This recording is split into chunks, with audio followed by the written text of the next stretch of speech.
Hello, my name is Andrew W.K, and this is BIMM Quick Ones.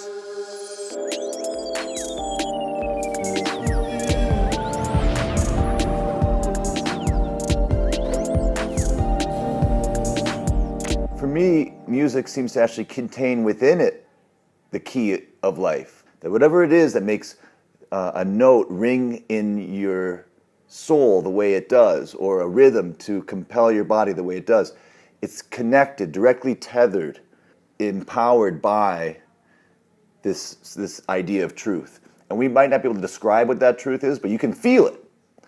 And so whatever it is that allows us to be alive in the first place seems to be inseparable from the musical phenomenon.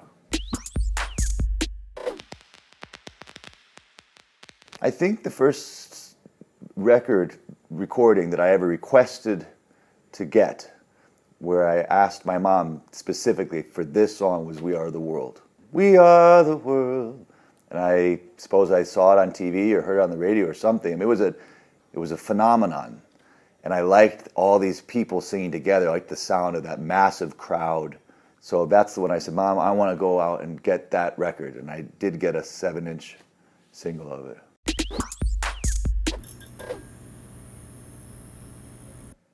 Pepperoni pizza, please.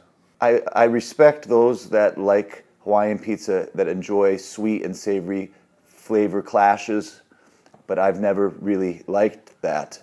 I'd rather eat a bite of pineapple, finish it, then eat a bite of ham.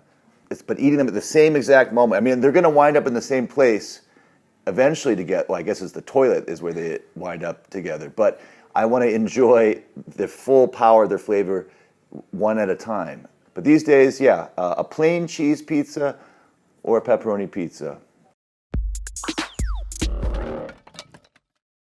don't know, I haven't had a lot of those profound kind of advice. The advice seems to kind of bubble beneath the surface of a lot of different experiences, and you extract lessons and meaning over a longer period of time versus someone saying, do this, or think this way, or here's this. Sometimes it's also just an observation that you find useful, but it might not be advice. I mean, one person once told me that sometimes you can be very surprised by what it turns out you were born to do. I have experienced a hangover, but the more you headbang and the more you use any muscles, the stronger they get, the more resilient they get. But if there's ever been a drought in your headbanging, no matter how experienced you are, there will be sore muscles the next day. Early on, when I was very inexperienced, had a lot of not very much practice with extreme rocking out and dancing, I would get really bad. I learned that I had to just keep headbanging and never stop. So even right now, even if you can't see it, there's an almost imperceptible headbang going on just to keep the muscles lubricated.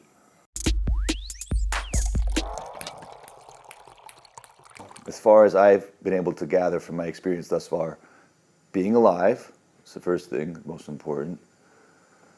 Some sort of conviction, even if it's just to continue being alive, so that you can meet that first criteria. And third, I'd say an affinity towards a musicality.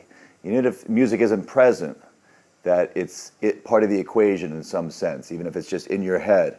I wouldn't want to say just because you don't have a stereo or a playback method or an instrument that you can't party. The music's in you. I mean, that's where it comes out of anyway. You can close your eyes and envision music, whether it's some song you're inventing or a piece of music you're imagining, and you can hear it in perfect detail. In fact, it can even sound better in your head than on a listening device. So I'd say those three things: not being dead, a will, some sort of desire, and music.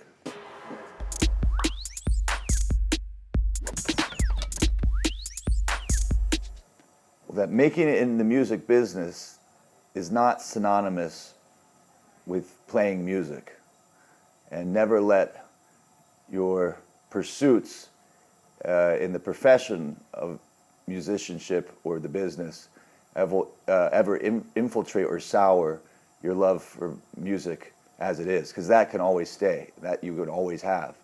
I take great comfort in realizing that no matter what happens in life, for me, in my career or even beyond my career, I can always play piano. And unless somehow I lose my hands, no one can take that away from me.